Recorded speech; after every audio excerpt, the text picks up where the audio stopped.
पर मैं एक चीज़ कहूँगा कि खुशखबरी ये है कि वो पाकिस्तान की जमहूरियत के साथ खड़े हैं। अदालतों को इस तरह आप डायरेक्टली बढ़ते मारेंगे, हम आपकी बढ़कों को दफन कर देंगे। अस्सलाम वालेकुम। दूसरा रुख के साथ मैं हूं सैयद समर अब्बास। नाज़रीन, गुज़िश्ता रोज पाकिस्तान तहरीक इंसाफ के चेयरमैन इमरान खान साहब ने army chief general Qamar Javed Bajwa से मुलाकात की।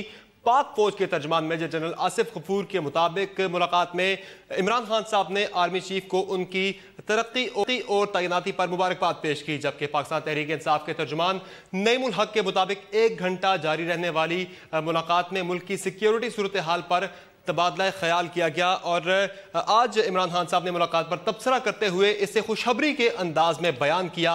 तहरीक इंसाफ के चेयरमैन इमरान खान का यह कहना था कि खुशखबरी यह है कि आर्मी चीफ जो हैं वो जमहूरियत के साथ हैं। लेकिन यह मुलाकात एक ऐसे वक्त में हुई है कि जब गुज़िश्ता रोज़ ही खुर्शीद शाह साहब और मौलाना फजलुर रहमान साहब के दरमियान टेलीफोनिक रब्ता हुआ और इस गुफ्तगू में इस बात पर इत्तफाक हुआ कि जमहूरियत के इस्तेहकाम के लिए तमाम सियासी जमातों को मुत्तहिद और मुत्तफिक होना पड़ेगा। सवाल यह पैदा होता है कि आखिर जमहूरियत को इस मौके पर खतरा किससे है और इस मुलाकात पर दीगर सियासी जमातें क्या राय रखती हैं। चूंकि अभी तक दीगर सियासी जमातों की राय सामने नहीं आ सकी खुलकर, ना तो पाकिस्तान पीपल्स पार्टी की और ना ही मुस्लिम लीग नून की। जब 28 अगस्त को 2014 को इमरान खान साहब ने उस वक्त के आर्मी चीफ जनरल राहील शरीफ से रात के वक्त मुलाकात की थी, तो उस पर सियासी जमातों ने काफ़ी ज़्यादा तनकीद भी की थी और उस पर काफ़ी ज़्यादा तशवीश का इजहार भी किया था। लेकिन अब की बात जो मुलाकात हुई है इस पर सियासी जमातों का रद्द-ए-अमल अभी तक खुलकर सामने नहीं आ सका। और लेकिन एक बात अहम यह भी है कि जो सवालात इस बात पर भी उठते हैं कि पाक फौज के तर्जुमान मेजर जनरल आसिफ गफूर ने ट्विटर पर एक ट्वीट करके इस मुलाकात से मुतल्लिक अवाम को आगाह किया। लेकिन आज से कुछ अरसा कबल जब मुलाकात हुई थी, साबिक आर्मी चीफ से मुलाकात हुई थी जो है वजीर खजाना इसहाक डार साहब की और चौधरी निसार साहब की और वजीर आला पंजाब शहबाज शरीफ साहब की, तो उस मुलाकात से मुतल्लिक ट्विटर पर किसी किस्म की कोई अनाउंसमेंट नहीं की गई थी। लेकिन अब की बार ये अनाउंसमेंट क्यों की गई ट्विटर पर, इस पर भी आज के शो में हम बात करेंगे। और इसके अलावा हम ये इस इशू पर भी बात करेंगे कि पाकिस्तान तहरीक इंसाफ के intra party election Tehreek Insaf नहीं करा सकी, जिसकी वजह इलेक्शन कमीशन ने पाकिस्तान तहरीक इंसाफ को उनका इंतखाबी निशान यानी बल्ला आइंदा इंतखाबात में इस्तेमाल करने की इजाज़त इलेक्शन कमीशन नहीं देगा, उस पर पाबंदी लगा दी है। इस पर भी बात होगी आज के शो में। और शो के आखिरी हिस्से में हम बात करेंगे ईरान का मौक़िफ़ सामने आ गया है। जनरल राहील शरीफ की को NOC जारी किए जाने पर सऊदी अस्करी इत्तेहाद की सरबराही के लिए ईरान का एक्सक्लूसिव मौक़िफ़ जो है आज के शो के आखिरी हिस्से में हम आपको पेश करेंगे, दिखाएंगे आज के शो में। जहां एक ब्रेक लेंगे, ब्रेक के बाद गुफ्तगू सिलसिला आगे बढ़ाएंगे। स्टे विद अस।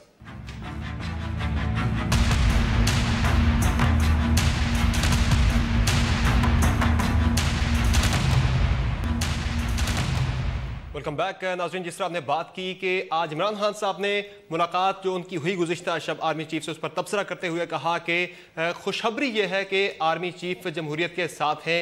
बात करेंगे पाकिस्तान तहरीक इंसाफ के रुकन कौमी असम्बली अली मोहम्मद खान साहब से। अली मोहम्मद खान साहब, पहले तो ये बताइएगा कि 4 माह पहले जनरल कमर जावेद बाजवा की प्रमोशन हुई, वो आर्मी चीफ बने। अब 4 माह बाद उन्हें मुबारकबाद पेश करना तरक्की और तैनाती की, क्या बारी अब आई या फिर यही मौका था इस मुबारकबाद का? रहमान रहीम अल्लाहुम्मा सल्लि व सल्लिम मुबारक अला सय्यिदिना मुहम्मद रसूलुल्लाह सल्लल्लाहु अलैहि वसल्लम। बहुत शुक्रिया। आपने बहरहाल तबसरा करने वाले तो तबसरा करेंगे। मैं समझता हूँ जो चेयरमैन इमरान खान ने आज गुफ्तगू के हवाले से बहुत अच्छा उसका खुलासा पेश किया है जनरल साहब के बारे में कि वो जो हैं जमहूरियत पर यकीन रखने वाले आदमी हैं। मैं समझता हूँ एक जो बात सबसे पहले जो मैं इब्तिदाइया में रखूंगा वो ये है कि ये मुलाकात छुप के रात के अंधेरे में दुनिया की नजरों से छुपा के नहीं हुई। जिस तरह पहले जनरल अपना कियानी साहब के ज़माने में या उससे पहले या उसके बाद होती थी, जो अपना शहबाज शरीफ साहब और चौधरी निसार अली खान साहब जब जाके मिलते थे और वो फिर आपको और हमें कहीं और से पता लगता था। बिल्कुल वो ये कोई सीक्रेट मुलाकात नहीं थी और मुल्क के सबसे बड़े लीडर, सबसे मकबूल लीडर का अपने फौज के सिपहसालार से मिलना मैं समझता हूँ कोई गैर मामूली बात नहीं है। ये अच्छी बात है। डरना उस वक्त चाहिए जब छुप छुप के लोग मिलते हैं। वो कहते हैं ना कि जो छुप के जो मुलाकातें होती हैं उसका असर फिर अच्छा नहीं होता। पाकिस्तान की सियासत में ऐसी बहुत सी कहानियां, मिड नाइट कॉल्स की कहानियां आज भी रात के 2 बजे लोगों को सताती है। तो ये बिल्कुल जो है बिल्कुल एक ओपन मुलाकात। अली मोहम्मद खान साहब, मुबारकबाद की जो बात हुई है, मुबारकबाद देने के लिए गए थे, तरक्की और तैनाती की, वो तो 4 माह पहले उनकी तरक्की हुई थी। अब 4 माह बाद खान साहब को ख्याल आया कि उन्हें मुबारकबाद देने के लिए जाना चाहिए। ये तो खैर टाइमिंग जो है हर सियासतदान अपनी मर्जी की चूज करता है। इस तरह चंद साल पहले जरदारी साहब तशरीफ ले गए, कहा कि हम इंड से इंड पे जाएंगे, तो फिर वो इंड से इंड तो नहीं बजाई। फिर 2 साल बाद अब वापस आए हैं। अब क्यों आए, या आप मुझसे पूछेंगे कि 2 साल ये बार क्या करते रहे। तो हर सियासतदान की अपनी मर्जी है, वो अपनी टाइमिंग अपनी मर्जी के मुताबिक चूज करता है। और दूसरी बात ये है, जनरल साहब के बारे में मैं इतना कहूंगा कि अपने जो सिपा सलार हैं या जो फोर्सेज हैं उनको ज्यादा तो मैं डिस्कस करने के का भी कायल नहीं, क्योंकि सिपा सलार सबका होता है। वो इमरान खान का सिर्फ नहीं है, सिपा सलार मियाँ साहब का भी है, मौलाना साहब के भी है, जरदारी आपका, हम सबका सिपा सलार है। तो वो जाहिर है, वो अगर आप किसी को भी सियासतदान को अगर मुलाकात करना चाहे तो मिलना चाहिए, मिल भी सकते हैं। लेकिन जो इमेज अभी तक आया है बाजवा साहब का, क्योंकि मैं खुद एक ऐसी फैमिली से बिलोंग करता हूँ जिसमें बहुत से फैमिली का बहुत सा हिस्सा हमारा फोर्सेज में उन्होंने खिदमत दी हैं, जंगें लड़ी हैं, जो है जेलें काटी हैं। हमारे यानी आपके नजदीक एक रूटीन की मुलाकात है। हमें राना अफसर साहब ने ज्वाइन किया है। मैं ये फील करता हूँ कि जनरल साहब को अभी तक मैंने जो ऑब्जर्व किया है, कभी मुलाकात का मुझे मौका तो नहीं मिला, लेकिन जो मैंने देखा है वो इमेज लेके चल रहे हैं जो आपको याद होगा जनरल अब्दुल वहीद काकड़ साहब का या आसिफ नवाज साहब का, प्योर सोल्जर का इमेज नहीं होता कि एक आदमी जो सोल्जरिंग करता है वो एक फौजी होता है, उसका सियासत से साथ लेन देन नहीं होता। ऐसा आदमी पाकिस्तानी सियासत को बहुत सूट करता है, पाकिस्तान की जो नौवारिद जमहूरियत है। मैं समझता हूँ बाजवा साहब का रोल इंशाल्लाह अगर इसी तरह रहे तो राहील शरीफ साहब न्यूट्रल नहीं थे क्या? बहुत अच्छी एक शगुन। जी, राहील शरीफ साहब न्यूट्रल नहीं थे क्या? नहीं, मैं किसी को कंट्रोवर्शियल बनाना नहीं चाहता, लेकिन हर आदमी की शख्सियत के कुछ पॉजिटिव होते हैं। राना साहब से जान लेते, अपने जमाने के मशहूर सिपा सालार थे, राना अफसर साहब ने हमें ज्वाइन किया, उनसे जान लेते हैं। राना साहब, हुक्मरान जमात को कोई तशवीश है इमरान खान साहब की जो मुलाकात हुई है आर्मी चीफ साहब से, या फिर आपके नजदीक सब अच्छा है? मेरा ख्याल है हमें बिल्कुल कोई तशवीश नहीं है। बड़ा अच्छा हुआ कि इनकी मुलाकात हुई, और बहुत अच्छी बात यह भी है कि एक पॉजिटिव उनकी तरफ से बयान आया, वरना आज तक बचा तो कोई नहीं है इनके बयानात से। दूसरी बात मैं करूंगा, अली मोहम्मद खान ने कहा कि जी रात के अंधेरे में, मेरा ख्याल है कि जो हुकूमत के अंदर लोग होते हैं वो अपनी आर्मी चीफ से किसी वक्त भी मिल सकते हैं, रात हो या दिन हो, और उनको अनाउंस करने की जरूरत नहीं होती। इसलिए ये जो क्रिटिसिज्म हर चीज के ऊपर करते हैं और कंपैरेटिवली अपने आप को बेहतर साबित करने की करते हैं, ये इस बचपने से इनको बाहर निकलना चाहिए। अच्छी बात है वो आर्मी चीफ से मिले हैं और उनके लिए उन्होंने अच्छे कलमात कहे हैं, और अल्लाह करे ये कहते रहें। लेकिन अली मोहम्मद खान साहब ने जिस तरह बात की कि रात के अंधेरे की बात की, अली मोहम्मद खान साहब भी तो 28 अगस्त 2014 को रात के अंधेरे में मिले थे जाके राहील चीफ साहब से। एक मिनट दीजिएगा जरूर। जी हेलो। जी जी जी मैं अर्ज कर लूँ, मेरी पहली बात भी थोड़ी सी अधूरी रहेगी, रात की जाग तो मैं उसको मुकम्मल कर लूँ। हेलो। जी जी आप बात करें अली मोहम्मद खान साहब। जी, जनरल राहील साहब का आपने पूछा कि क्या वो न्यूट्रल नहीं थे, बिल्कुल वो न्यूट्रल थे, लेकिन जनरल राहील साहब की शख्सियत मैं समझता हूँ वो एक ऐसी फदावर शख्सियत थी कि जनरल अयूब के बाद, शायद अयूब खान साहब के बाद, शायद जनरल राहील साहब पाकिस्तान के मकबूल तरीन जर्नैलों में से हैं। जब किसी जनरल की तस्वीर ट्रकों के पीछे लगनी शुरू हो जाए, समझ जाए अवाम के दिल में उतर गए हैं। तो उनका अपना एक रोल था, लेकिन मैंने प्योर सोल्जरिंग के हवाले से बात की है कि बाद लो प्रोफाइल रखने वाले सोल्जर का जो एक रोल होता है, उनकी अपनी शख्सियत है, इनकी अपनी है। दोनों को मैं तकाबली जायजा नहीं करता, लेकिन मैं समझता हूँ कि पाकिस्तान की जो सियासत है, जो हमारी जमहूरियत है, जिसको हमेशा बीच में से बड़े उसमें ब्लॉक्स आए, बड़ा उसमें हमेशा जमहूरियत जो है पटरी से, तो ये बहुत बड़ा लॉजिक है जो लोग बयान करते हैं। मैं भी इसमें बहुत हद तक बिलीव करता हूँ कि अगर बीच में इंटरप्शन ना होते तो अब तक बहुत सा सियासत का गंद भी साफ हो चुका होता, फुल टर्म्स भी मिल चुकी होती। ये शायद दूसरी टर्म अल्लाह करे पूरी हो, दूसरी टर्म कंप्लीट मिलने जा रही है। तो एक तो ये, दूसरा ठीक है, हमें यहाँ पे अपोजिशन लीडर खुर्शीद शाह साहब ने ज्वाइन किया है, यहाँ पे उनसे बात करते हैं। खुर्शीद शाह साहब, जो हुई है इमरान खान साहब की गुज़िश्ता शब आर्मी चीफ से, आपके नजदीक ये एक मामूल की मुलाकात थी या फिर इससे कुछ और समझा जाए मामले को? मैं समझता हूँ कि हेलो जी जी सर, ये एक मामूल की मुलाकात होनी चाहिए सियासतदान की। अगर किसी आर्मी चीफ जो हमारे पाकिस्तान के आर्म फोर्सेस के सुपरसालार है, अगर उनसे मुलाकात होती है तो इसमें कोई कबाहत या उसमें कोई सियासत तो नहीं होनी चाहिए, ना होगी। सही, यानी आपको एक मामूल की लग रही है इसमें, कोई जो हालात हैं आजकल ऐसी कोई आपको क्रिटिकल चीज़ नज़र नहीं आ रही जिस पे आप कल को वजाहत मांग सकें? मैं नहीं कि किसी कॉन्टेस्ट में कोई ऐसी कोई मुलाकात होगी। अच्छा, आज खान साहब ने एक बयान दिया है, खुशखबरी के अंदाज में बयान किया कि अच्छी खबर यह है कि जो आर्मी चीफ हैं वो जमहूरियत के साथ हैं, तो क्या आपके नज़दीक भी ये उसी तरह की अच्छी खबर है जिस तरह खान साहब समझ रहे हैं? देखिए, आर्मी चीफ जो है वो हमारी फौज के सुपर सालार है। वो नेचुरली जो हुकूमत होती है, डेमोक्रेसी होती है, उसके साथ उसको रहना पड़ता है। और ये कोई मसला नहीं है कि नई अनोखी बात है जिसमें आप ये कहें कि उनकी मुलाकात उनसे हुई है तो कोई बड़ा मसला हो गया या कोई बड़ी कोई गेम हो रही है या कोई ऐसा इशू, पॉलिटिकल इशू डेवलप हो रहा है। नहीं, मैं नहीं समझता। शाह साहब, जब 2014 के धरने के दौरान इमरान खान साहब ने उस वक्त ही आर्मी चीफ जनरल राहील शरीफ साहब से मुलाकात की थी, तो आपने पार्लियामेंट में फ्लोर पर बात करते हुए कहा था कि आपने इमरान खान के चेहरे की खुशी दीदनी थी, तो क्या आज भी आपने उसी तरह की खुशी खान साहब के चेहरे पर देखी क्या? नहीं, उस वक्त उसकी खुशी नहीं थी, उस वक्त उसकी परेशानी थी, क्योंकि आर्मी चीफ ने उनको बुलाया था।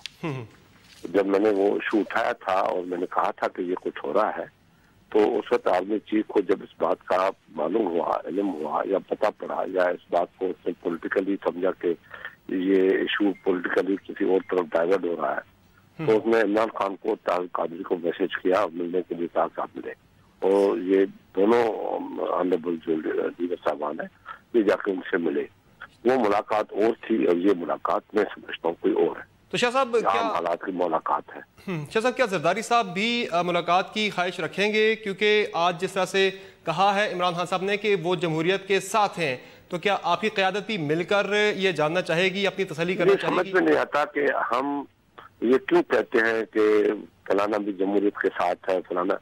ये मुल्क जमहूरियत के लिए बना है। इस मुल्क को डेमोक्रेसी के साथ ही चलना चाहिए। इस मुल्क में पार्लियामेंट्री गवर्नमेंट होनी चाहिए, फॉर्म ऑफ गवर्नमेंट होनी चाहिए।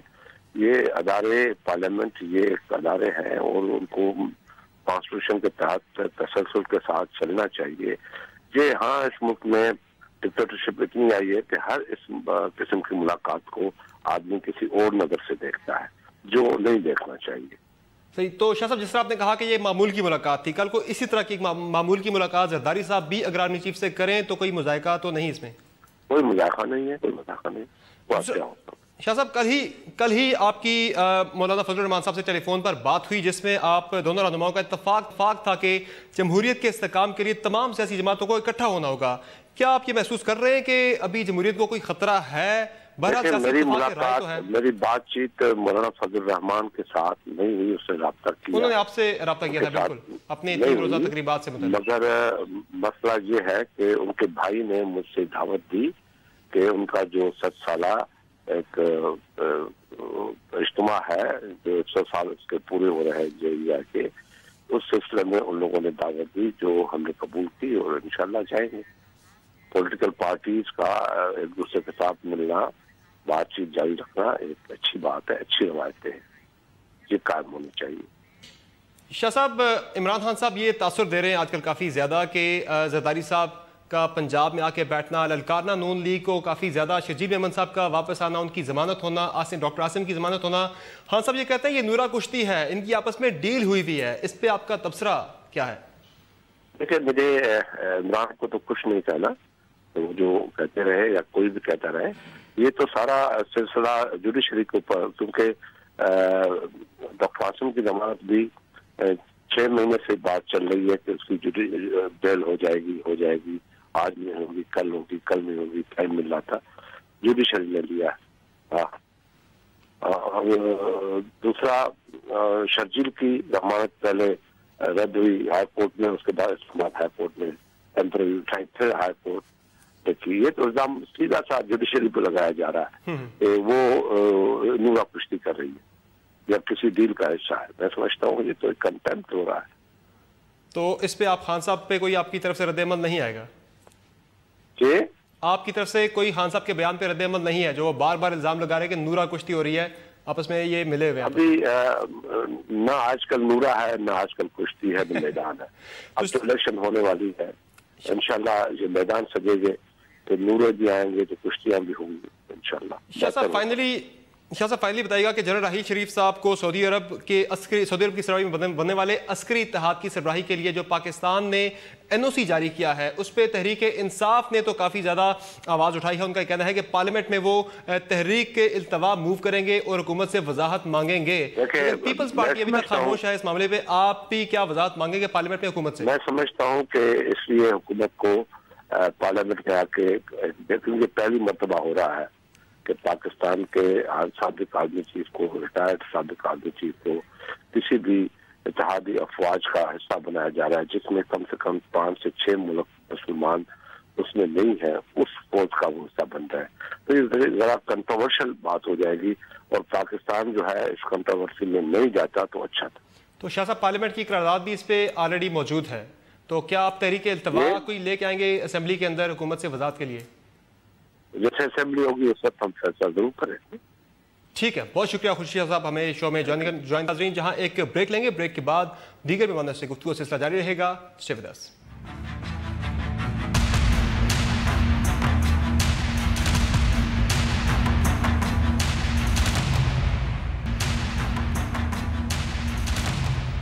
Welcome back. अली मोहम्मद खान साहब, आज इस तरह से खान साहब ने इस मुलाकात पर तबसरा करते हुए कहा कि खुशखबरी है कि आर्मी चीफ जमहूरियत के साथ हैं, तो क्या जमहूरियत को कोई खतरा था कि खान साहब तसल्ली करके आए कि वो इसके साथ है जमहूरियत के?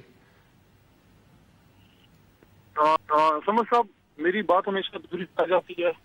तो शुरू में आपने एक सवाल किया था, फिर आपने इसका जवाब नहीं लिया, शायद टाइम की कमी थी। मैंने जब बात रखी ना कि हमारी मुलाकात चेयरमैन साहब की जो है चीफ साहब से रात के अंधेरे में छुप के नहीं हुई, वो खुलम खुला सबके सामने हुई, जिसको बाकायदा ISPR ने न्यूज दी, उन्हीं की तरफ से ही ब्रेक हुई। तो एक तो यह है कि छुप के मुलाकातें होती हैं। देखें, आप जब बिल्कुल कोई भी मिल सकता है, मिलना चाहिए, लेकिन उसको फिर जब खुफिया रखा जाता है तो उसमें फिर शक पैदा होता है कि क्या ऐसी बात थी। देखें, जो आपने धरने के दिनों की बात पूछी, जो राहील साहब से चेयरमैन साहब मिले थे, तो वो भी चेयरमैन साहब जब गए थे, you know it, everybody knows it, कि वो सारा मीडिया के लाइमलाइट में गए थे। तो एक जो वो खुफिया मुलाकात से मकसद ये नहीं होता, कोई भी जो आपका चीफ होता है वो कभी खुदा न खास्ता सोच भी नहीं सकते आपके वो मुल्क के खिलाफ भी काम करेगा। लेकिन पाकिस्तान की हिस्ट्री तो रही है ना, लोग छुप के मिले हैं, मिडनाइट जे कॉल्स हुई हैं। वो जो केस अजहर खान साहब का, वो बिल्कुल मियाँ साहब पे तो उसमें साबित है कि उन्होंने पैसे लिए ISI से, ये कोई छुप की बात तो नहीं है, इस पर कोई इनकार कर नहीं सकता। अदालत के फैसले इस पे ओपन कोर्ट में हुआ है, लेकिन वो हमारे एक तल्ख माजी है। अब तो बहरहाल उस तरह के हालात नहीं रहे अली मोहम्मद खान साहब। हाँ, वो अल्हम्दुलिल्लाह अब सिचुएशन ऐसी है कि आपका मीडिया का इसमें बहुत बड़ा रोल है, आपके कैमरे का, आपके कलम का इसमें बहुत बड़ा रोल है, अदालत उज़्मा का इसमें बहुत बड़ा रोल है। आज अदालतें अल्हम्दुलिल्लाह बहुत हद तक जो है आजाद हैं, ऊपर की अदालतें तो अल्हम्दुलिल्लाह मुकम्मल एतमाद है उन पे, और जो मीडिया है उसमें तेज आए कि उसमें मसले भी है जिस तरह हम लोगों में है, लेकिन बहरहाल मीडिया बहुत बड़ा रोल अदा तो कर रहा है, उससे कोई इनकार नहीं है। मैं ये समझता हूँ कि जो आपने कहा ना कि खान साहब को जो स्पेसिफिक आपने क्वेश्चन पूछा कि उनका जमहूरियत पे जो है एतमाद है, तो वो जब आप एक शख्सियत से मिलते हैं तो आप इजमाली खाका आपके जहन में आता है। उनके जहन में ये इजमाली खाका आया कि जनरल साहब से उनकी शायद ये पहली तफसीली मुलाकात थी, तो उसमें उनको ये उनकी तरफ से इंप्रेशन मिला होगा कि ये आदमी जो है वो जमहूरियत पे यकीन रखता है। और मैं आपको एक और चीज ये बताऊं कि पाकिस्तान का मुस्तकबिल है ही जमहूरियत में, और जो कायद आजम मोहम्मद अली जिन्ना ने जो सोचा था पाकिस्तान के लिए, उसकी स्पीच मौजूद है फोर्सेस को जो उन्होंने 48 में किया पाकिस्तान बनने के बाद, कि फोर्सेस की पहले अहमियत का इजहार किया, अवाम को, सियासतदानों को बताया भी कि एक फौज की, एयरफोर्स की, नेवी की आपके मुल्क में क्या अहमियत होती है। जो कुरान में भी अल्लाह कहता है कि अपने घोड़ों को तैयार रखो, तो अहमियत बताने के बाद ये भी बताया, सियासतदानों को मुतनब्बे किया कि अहमियत क्या है, इनकी हिफाजत मुल्क की इनकी जिम्मेदारी है, फौज के पीछे अपनी स्टेट की एजेंसीज के पीछे खड़े होने की जिम्मेदारी सियासतदानों की है, पॉलिटिकल और मॉरल फोर्स के साथ, वो भी बताया। फिर फौज को उसकी ड्यूटी का भी बताया कि बॉर्डर्स पे आपने हिफाजत करनी है, पाकिस्तान के स्टेट की आपने हिफाजत करनी है, जोग्राफियाई सरहदों की, और ये भी बताया कि हुकूमत से है तो सिविलियंस का काम है, और ये मुल्क ने बनाया, वो वकील था, मुझे फख्र है कि मैं खुद भी एक वकील हूँ, वो एक पॉलिटिशियन था, मुझे फख्र है कि मैं भी एक पॉलिटिशियन हूँ। तो मैं ये समझता हूँ कि हमारी मुस्तकबिल जमहूरियत में है, लेकिन वो ऐसे होगा कि हर इदारा एक दूसरे की इज्जत करे और कोई किसी के काम में, हर कोई अपनी अपनी हदूद में रह के काम करे, बिल्कुल तभी जाके मुमकिन होगा। राना अफजल साहब, आपकी जमात बार बार इमरान खान साहब पर यह इल्ज़ाम लगाती रही कि उन पर साजिश के इल्ज़ाम लगाती रही और उन पर 2 नवंबर का इल्ज़ाम लगाया साजिश का और उन्हें अंपायर का ताना देती रही। तो क्या बहरहाल आज हम ये समझें कि नून लीग ने सबक सीख लिया है, आइंदा इस तरह के इल्ज़ाम आप नहीं लगाएंगे साजिश का या अंपायर का?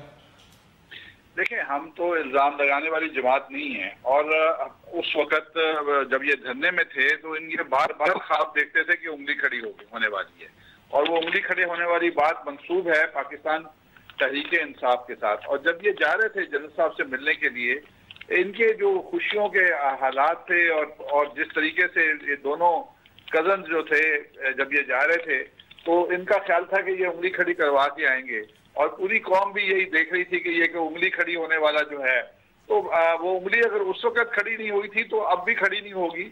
तो मैं समझता हूँ कि हमें किसी किस्म की तशवीश नहीं है और फौज एक पाकिस्तान का अहम इदारा है और अपोजिशन पार्टीज का अपना एक मुकाम है। राना साहब, गुज़श्ता शब वाली मुलाकात में ना कोई अंपायर था और ना कोई कजन था, खान साहब थे और आर्मी चीफ साहब थे।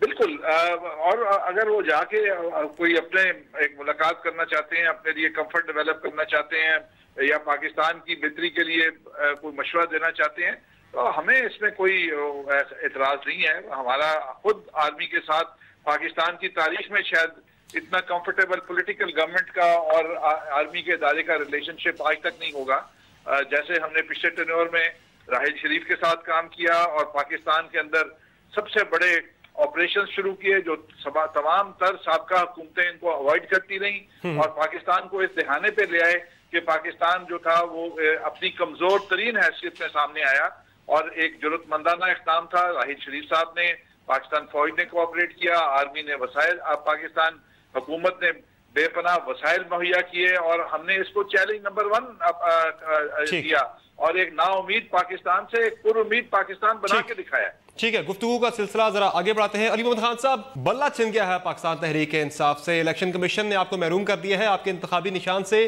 चूंकि Tehreek Insaf intra party election जो है वो नहीं करा सकी। कितना बड़ा चैलेंज है पाकिस्तान तहरीक इंसाफ के लिए? देखें, ये तो जो इश्यूज होते हैं ये पॉलिटिकल जमातों के, ये तो होते रहते हैं, इसको सॉर्ट आउट कर लिया जाएगा। लेकिन एक चीज से मैं एग्री नहीं करता जो राना साहब ने गुफ्तगू फरमाई, उसमें मैंने एक अर्ज किया, मैं नहीं एग्री करता कि मुस्लिम लीग जो नवाज है उसकी रिलेशनशिप है वो हमारी एस्टैब्लिशमेंट से, खासकर फौजी क़यादत से कभी पुरसुकून रही हो। अगर आप थोड़ा सा मुझे 2 मिनट दें, देखें इब्तिदा जो इनकी हुई बेसिकली जनरल जिलानी साहब, मियां साहब को लेके आए सियासत में और फिर जनरल ज़ियाउल हक साहब मरहूम जो हैं उनके साथ इनका बड़ी तवील रफाकत रही। फिर उसके बाद जब इनकी हुकूमत आई, मियां साहब जो हैं कदावर शख्सियत हैं, लेकिन मसला ये है कि वो किसी को बर्दाश्त नहीं करते, वो चाहते हैं कि सब मेरे हुक्म से चलें। इनकी तर्ज हुकूमत भी ऐसी है कि अपने मिनिस्टर्स को भी पावरफुल नहीं करते, ब्यूरोक्रेट्स के जरिए ये हुकूमत चलाते हैं। राना साहब ऑन कैमरा नहीं कर सकेंगे कि मजबूरी है, मुझे इल्म है और मैं इनको किसी मुश्किल पोजीशन में नहीं डालना चाहता। हकीकत यह है, आप कभी ऑफ द रिकॉर्ड मिलते हैं समर साहब, आप तो कवर करते हैं पार्लियामेंट्री गैलरीज, तो आपको तो इल्म ही है इनके जो MNA साहिबान हैं वो कितने सर जो है वो पीटते हैं। इनके तो MNA साहिबान मुलाकात नहीं कर पाते अपने लीडर से, महीनों की लाइन लगी रहती है। मियां साहब मीट हिम, उनकी जो रिलेशनशिप रही है साबिका आर्मी क़यादतों के साथ वो आप सबको पता है, ट्रबल सबसे ज्यादा तो मुशर्रफ साहब के साथ ट्रबल रिलेशन रही थे, वो काकर साहब का भी जमाना आपको याद होगा। लेकिन मैं समझता हूँ कि सबसे बड़ी जो ट्रबल जो 6 आर्टिकल 6 जो ब्रेक किया था उस जमाने में मुशर्रफ साहब ने इनकी हुकूमत के खिलाफ, लेकिन इन्होंने जो सुपर सीड किया उस जमाने में और एक ऐसी सीनियर को लेके आए, जाहिर है उसका फिर रिएक्शन फौज ने भी किया। लेकिन जो मौजूदा डॉन लीग्स का इशू उठा है वो किसी पीपल्स पार्टी की या किसी और हुकूमत में नहीं, मियां साहब के जमाने में ही डॉन लीग का इशू उठा जिससे बड़े सीनियर वज़रा को फारिग किया गया। आज तक उसका कोई रिजल्ट ही नहीं निकला। तो ये कहना कि all is good, sorry all is not good, लेकिन हम उम्मीद रखते हैं तो मुस्तकबिल में कोई इनकी जो जितना भी कोई टाइम है वो कोई तरीके से, क्योंकि देखें वो अंग्रेजी में कहते हैं ना कि लिव एंड लेट लिव, क्यों और सही आप अगर इदारे को काम करने देंगे वो इदारा भी आपको काम करने देगा। और एक बहुत शुक्रिया अली मोहम्मद खान साहब और राना अफजल साहब हमें शो में ज्वाइन। नाज़रीन, यहाँ एक ब्रेक लेंगे, ब्रेक के बाद हम एक्सक्लूसिवली आपके सामने ईरान का मौक़िफ़ रखेंगे। जनरल राहिल शरीफ साहब को सऊदी अस्करी इत्तेहाद की सरबराही के लिए NOC जारी किए जाने पर बात होगी ब्रेक के बाद।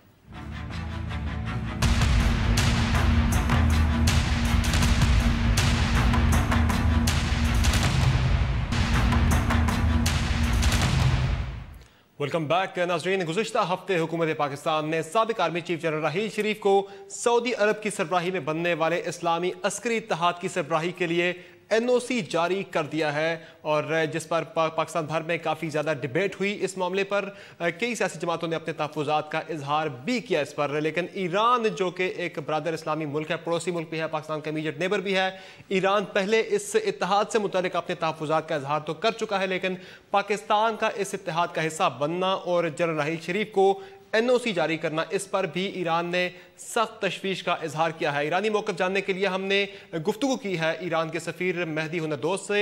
आइए आपको ये गुफ्तगू दिखाते हैं।